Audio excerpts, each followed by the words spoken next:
اس کے بعد حکم آیا لوگوں کو قید کرنے کا، اور جب یہ دونوں حکم پھر جب اللہ تبارک و تعالیٰ نے حتمی سزا مقرر فرمائی تو پھر حکم صادر ہو گیا 100 کوڑے مارنے کا اور سنسار کرنے کا۔ اب وہ حتمی حکم ہے تا قیامت تک باقی رہے گا، جہاں پر اللہ کے رسول کی شریعت قائم ہوگی وہاں پر باقی رہے گا۔ اب مجھ سے کسی نے سوال کیا کہ حضرت یہاں تو اگر کوئی زنا کر لے تو پھر کون اس کا فیصلہ کرے گا، کون اس کی سزا دے گا؟ یہاں تو قاضی نہیں ہے، یہاں تو اسلامی قانون نہیں ہے۔ تو میں نے یہی عرض کی کہ یہاں پر ہم نے قرآن کا جو قانون ہے، جو شریعت کے جو قوانین ہیں، وہ اپنے مطلب کے لیے وہ بھی ادھورے اڈاپٹ کیے ہیں۔ پورا طور پر قرآن کے قانون کو، شریعت محمدیہ کو ہم نے اڈاپٹ نہیں کیا، کیونکہ ہمیں پتہ ہے کہ اگر ہم نے قرآن کا قانون نافذ کر دیا تو اللہ معاف کرے کہیں ایسا نہ ہو کہ ہر گھر میں کوئی ہاتھ کٹا ہوا بندہ رہتا ہو، ہر گھر میں کسی نہ کسی کے منہ پہ کالک ملی بھی ہوئی ہو، کیونکہ ہم سب جو ہے کہیں نہ کہیں کسی نہ کسی جگہ پر گنہگار ہیں، لیکن اللہ تبارک و تعالیٰ نے پردہ ڈالا ہوا ہے، ابھی بھی وقت ہے۔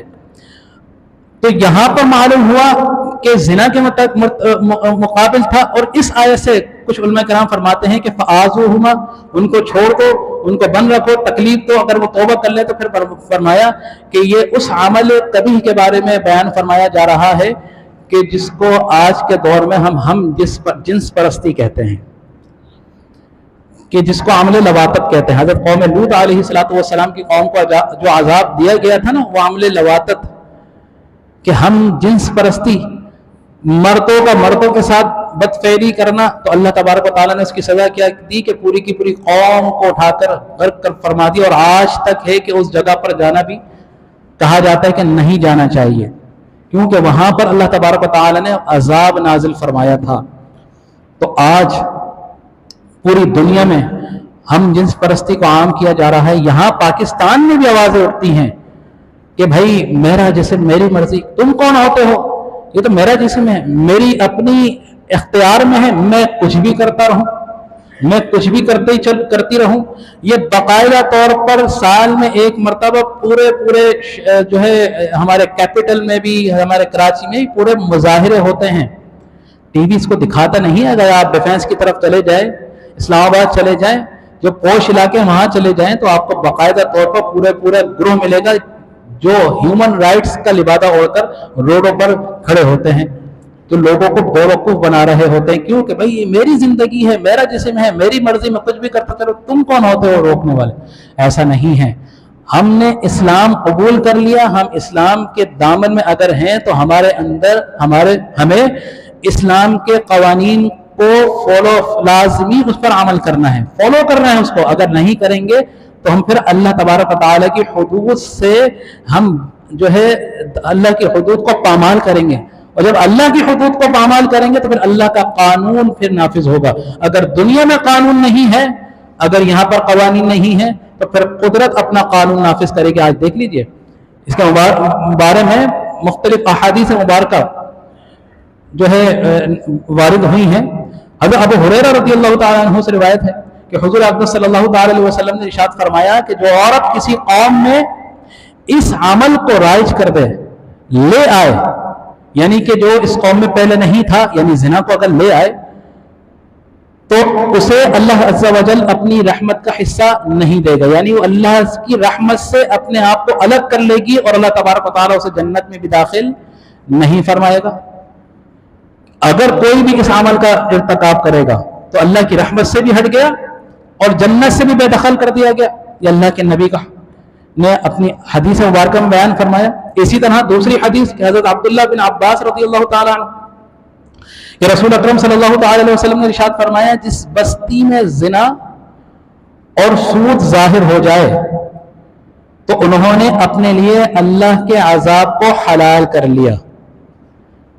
کس بستی میں؟ جس بستی میں زنا بھی ظاہر ہو جائے اور سود بھی ظاہر ہو جائے تو معلوم کیا ہوگا کہ اللہ تبارک و تعالیٰ کے عذاب کو حلال کر دیا۔ اب یہ سنتے جائیں اور پھر احتساب کرتے جائیں، اپنے ارد گرد کے ماحول دیکھتے جائیں، اور پھر دیکھیں کہ کیا آج جو مسلمان پستی میں مبتلا ہیں جو نیچے کی طرف جا رہے ہیں ہماری دعائیں مقبول نہیں ہو رہی، تو اس کی وجہ کیا ہے؟ پہلے کیا تھی کہ اگر جس نے رائز کر لیا تو اس نے اللہ کی رحمت سے اپنے آپ کو دور کر لیا اور جنت سے بے دخل کر دی گئی یا کر دیا گیا۔ دوسرا کیا تھا کہ اگر جس بستی میں زنا اور سود ظاہر ہو جائے تو معلوم یہ ہوا کہ اس بستی والوں نے اپنے آپ کو اللہ کے عذاب کا مستحق بنا دیا، یعنی کہ اللہ کے عذاب کو حلال کر دیا۔ اور تیسری حدیث حضرت عمر بن عاص رضی اللہ تعالیٰ عنہما سے روایت ہے کہ نبی اکرم صلی اللہ تعالیٰ علیہ وسلم نے ارشاد فرمایا، جس قوم میں زنا ظاہر ہوگا وہ قحط میں گرفتار ہو جائے گی، مفلسی میں گرفتار ہو جائے گی، قحط میں مبتلا ہو جائے گی، زنا ظاہر ہوگا۔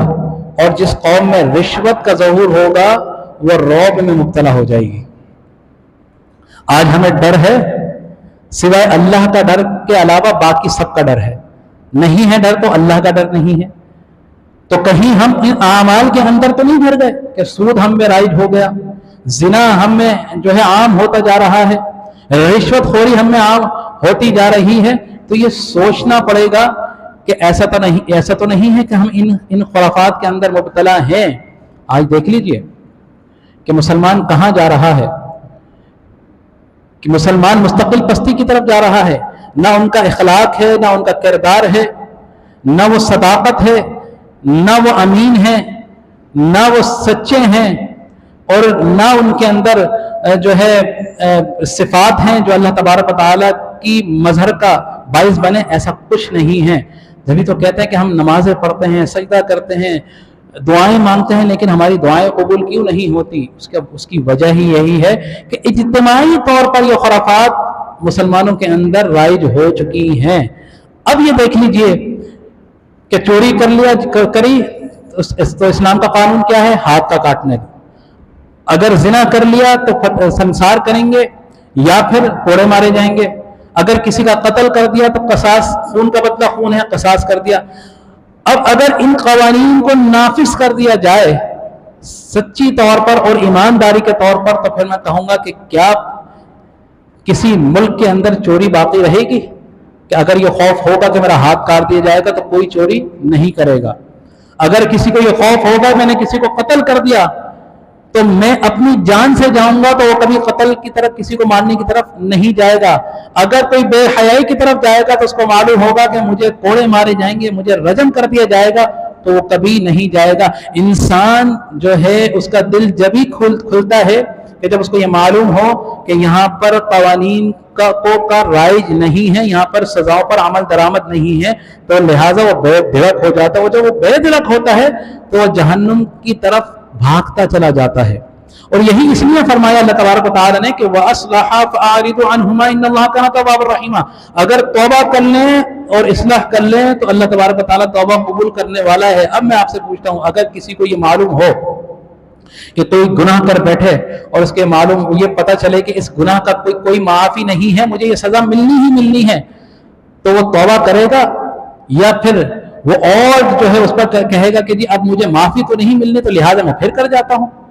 تو توبہ کا کانسیپٹ، حکمت یہی تھی کہ جب انسان کے دل میں یہ ہو کہ اللہ تبارک و تعالی رحم فرمانے والا ہے، توبہ قبول کرنے والا ہے، تو اگر وہ گناہ کر بھی بیٹھے گا تو اس کے دل میں جب یہ ہوگا تو میرا مالک جو ہے بڑا رحیم ہے، بڑا کریم ہے، مجھے معاف فرما دے گا، تو وہ فوراً اللہ سے رجوع کرے گا، اپنی توبہ پر نادم ہوگا، معافی مانگے گا، اور جب معافی مانگے تو اللہ تبارک و تعالیٰ قبول فرمانے والا ہے۔ ہدایت دینا تو اللہ تبارک و تعالیٰ کا کام ہے۔